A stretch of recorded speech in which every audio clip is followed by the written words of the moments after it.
That's right. If you come down to GOM TV, you're likely to get free pizza. That's right. We have pizza here for everybody. It is awesome. I am so happy to have some pizza between the break and, of course, to have everybody else enjoying this. Hope you're eating some pizza while you're watching these games because these games are sick.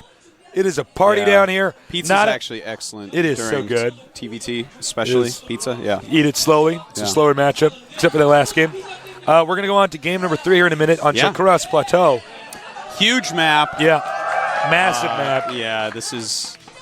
I'm really excited to see a TVT on this map. I don't know if we have yet, so... I don't think so. Could be pretty cool. But it is 1-1, not against BoxeR. I feel it, Taste. This is going to Game 5. I think it's going to go to Game 5. These guys look like they're pretty evenly matched. We'll see, though. Yeah, absolutely. I mean, unless somebody does something sneaky. 1-1 right now, so it's still anybody's game. We might as well have just reset it, and now it's a best of 3. They both have proven to us and each other that they are formidable opponents, and I cannot wait to see the strategies we're going to see on Chakras Plateau. Absolutely. Well, I don't know. It's such a big map. Yeah. NaDa being the macro player, it's going to be good for him in that regard. But then again, BoxeR, he did fine on Metalopolis. You know, he can macro very well in this game as well. It's true. It seems like the game was made for BoxeR, I got to tell you. It's true. This Terran race, it's like got BoxeR in all over it. The dropships are medics. Come on. Come on. You think Dustin Breyer wasn't thinking of Slayer's BoxeR when he made that one? Could be. It wouldn't be too surprising at all. Yeah, the strategies these guys have done so far have been very creative and quite different. We haven't seen any mirror builds, really. Yeah, not really. You know, their mid-game strategies last game were pretty similar, you know, the Marines tanks, but that's just really good. I mean, you hit some strong timings with that. The Marines are kind of like this fodder. They stop air, and then, of course, siege tanks deal all the damage. So. True. Yeah, the way he was chasing around the map was pretty impressive. Uh-oh. The jacket has come off. The jacket is off, man. I don't know. He means business. Maybe NaDa's just going to 2-0 from here. Uh-oh. It's definitely a possibility. You know what happened last time he did that? So, I can't wait to see this. Big moment for OGS. They already lost Zenio in the first game. It's their last player left. He's got to make it through. No kidding. And, you know, that's actually kind of funny. Nest-T has no team. He's in the top 4. BoxeR has no team. He might make it to the top 4. A couple teamless guys, like 2 of the only teamless guys in the whole tournament. Yeah, no kidding. Top 4. That's like... That'd be pretty sick. I want to be on the teamless team. It's got Slayer's BoxeR Nest-T on it. The countdown has started. Game number 3, who's going to win? We're going to find out in a minute here. Slayer's BoxeR against OGS NaDa.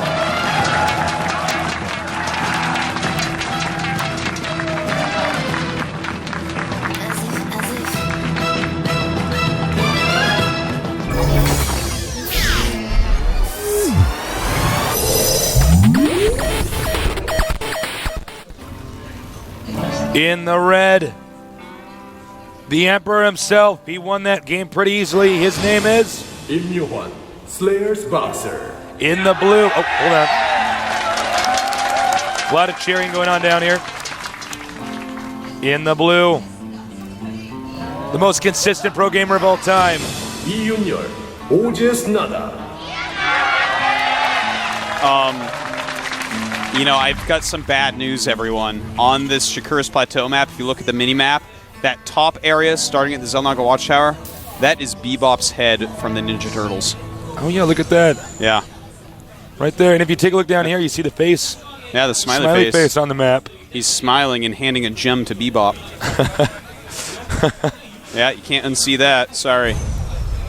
NaDa once again going with the Space Efficient Opener, putting the depot here and sinking it.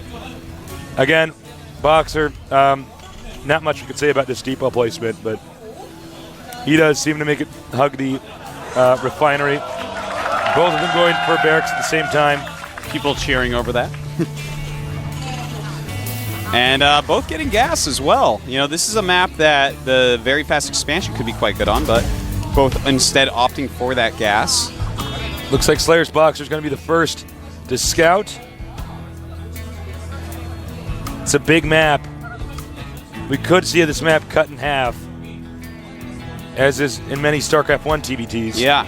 Although that's a little bit less likely in StarCraft 2. Yeah, we really don't normally see it get to that. But on this map, Taste, that's a good point. There's definitely that possibility. And medevacs aren't going to be quite as useful as dropships were in StarCraft 1. So that's actually interesting. I'd like to see how someone would go about breaking that. Probably be a lot of nuke play, maybe some no, not battle cruisers. No, probably not. Probably just nukes. Yeah, battle cruisers don't really work in this matchup. Nukes are much more accessible in StarCraft 2 than they were in StarCraft 1. And they don't cost supplies, so you can just make a bunch of them.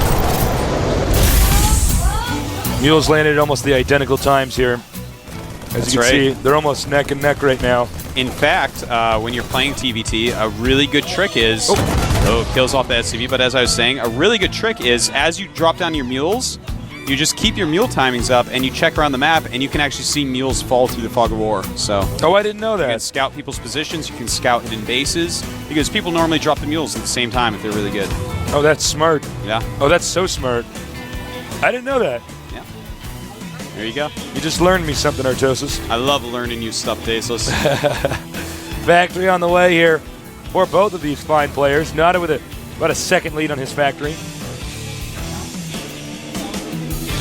We have a tech lab going up over at NaDa's base. It's going to tech lab up that factory. And I'm interested to see. It's not going to be Blue Aliens, is it? It is going to be Blue Aliens. I felt it somehow deep down inside. Probably going to go for a Blue Hellion draw. Now, the thing about this build is if your opponent goes Viking, oftentimes they can get your dropship and you are just worlds behind. That's true. What we see BoxeR doing so far looks like it could be a Banshee build, but at the same time, it might be a Siege. No, it looks like it is going to be a Banshee build. He's moved that factory. But the Siege Tank Viking just completely counters the Blue Hellion drop. Now, if he does go for a Blue Hellion drop, he can get the Banshee in here and start picking off SCVs and what have you. And, of course, after the Medevac's out, most likely we'll see him make a Viking, which will be able to stop that that Banshee build. So, looks like it's actually a pretty good position for NaDa. You should be feeling pretty good about this so far. The Blue Flame on the Hellions does allow them to kill workers quite quickly.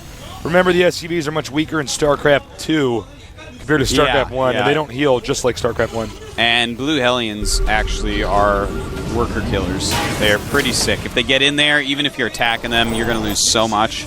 You can't run, you can't continue mining. No matter what you do, the splash gets you. And here comes that last one. It does 24 damage with splash. So, I mean, 3 of them just targeting will just knock down anything. And here it comes. The Banshee flying out. And it looks like they will not cross paths.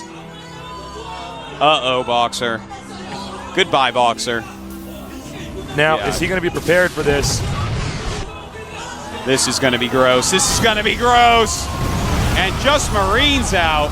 Picks up that one that was in front, moves it behind so that nothing happens. And I think we may have to see a GG pretty quickly here. This is like unlimited things dying. Does all 4 of them. No, not anymore. Well, now he's 2. But still, he has killed so much at this point. It's just pretty sick. Marines damaging everything over here. 1 Viking is dropped. Taking out even more SCVs picked up again. This Banshee with 9 kills. But we should see a Thor popping out. It is a little bit slow, so he's going to have to use Marines for now. Still, 10 kills on that Banshee. So let's take a look at the unit count right now. We have 11 SCVs against 19, not in the lead there. NaDa did do a great job of holding that off. Yeah, Turret probably would have been better off being down here. That's a more StarCraft 1 placement. You need a little bit farther out. Yeah, I think he's using that turret just for more of a detection purpose. Of course, they have a longer detection range than they have attack range. Looks like BoxeR's Banshee going to go back home, repair, and try to deal some more damage. And in the meanwhile, we do have an orbital command on the way. Remember, a Thor is coming out. Actually, there should be one out already. Yep. There it is. Making multiple Thors. And NaDa, he is just chilling on 1 base. It looks like he has no intention of expanding anytime soon here. Which is pretty impressive and interesting because NaDa normally expands a bunch. He may try to choke him out here, just rushing this position over here. Because, you know, Thors, you have like 1 or 2 of them. You can actually just march over there, or even do a Thor drop, for instance. Yeah. And you know what's really interesting is, the Banshee going back. That's not what I meant, though. BoxeR, with that second orbital, he gets twice the amount of mules, so his economy is actually going to be ahead of NaDa's despite having far fewer SCVs. Now, because of the poor placement of the turret, he can hit so many SCVs. That's right, Thor's got to come back here. Hold that thought, drop.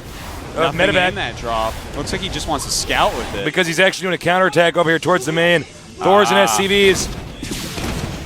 And that's a lot of kills on that Banshee. This base is naked. Yeah, he really has nothing there. This Thor attack... Oh, there's the Siege Tanks. Never mind. I don't know if this Thor attack is going to work, Tasteless.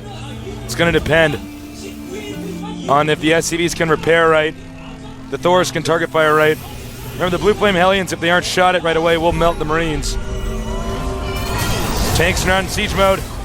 He's breached the main. Yeah, this is not looking good, though. I think BoxeR's going to be able to hold this off pretty easily. He has a lot of siege tanks. Here we go. And for some reason, not sieged at the moment. Could be because he doesn't have siege mode. He does take out one Thor. He's going to take out that other Thor. And at the same time, Tasteless, that Banshee has 21 kills. NaDa doing nothing to try to stop it. NaDa may quit right now, I'm not sure. That's right. It really looks like BoxeR is going to win no matter what. And he has not even one SCV for every patch. Yeah, I mean, it is looking silly right now for NaDa. This attack, I don't think can really do anything. He's going to try to get in there, but there's just too many tanks. There's too much of everything. Yeah. I mean, the Thor does good damage, but look at that Banshee, man. 23 kills. NaDa at this point, not GG. BoxeR goes up 2-1. Making it look easy against NaDa. Who does that? NaDa just got bopped. I mean, those blue Hellions actually killed so much, but NaDa, he dealt so poorly with that Banshee harassment. Yeah. Well, I think he thought, oh, okay, he has a Banshee in my base. I don't think he was aware of the second command center. I think he thought he was actually going to go in there and just kill him off. Because you send the Thors and the SCVs, you can just move in there, maybe kill him off, but it was not enough. That is right. He had the mules coming down. He could just make too many units. You know, I would like to see more players try Thor-type rushes. Similar to that, maybe not that exact same one, but it's really an interesting build because the Thor can tank a lot of damage. You can repair it quite well. There's some interesting timing. He should have had more SCVs with the Thor, I think. He put the SCVs in the front, and he only had 2 repairing. I believe it was 2 or 3. The thing is, with that many siege tanks, even with SCVs repairing, it's going to be pretty hard to keep those Thors alive. It's true. So you really need maybe a little bit more in there to help with the damage. More meat. Mixing a Banshee, I don't know. But interesting build there by NaDa. Didn't work out that time. Slayer's BoxeR with a single Banshee slains the Tornado Terran himself. That was brutal. We are going to go on to game number 4 here when our Korean commentators are ready. I am Tasteless. With me is Artosis. Together we make Tastosis, the casting Archon. And also the breakfast cereal. And, that's right, and the cereal. So get ready for game number 4 here. Momentarily, the map is going to be Delta Quadrant. This is an interesting map. Yeah, it's going to be very hard to secure a second base, no matter where you go. Yeah, the fronts are just so close. Yeah.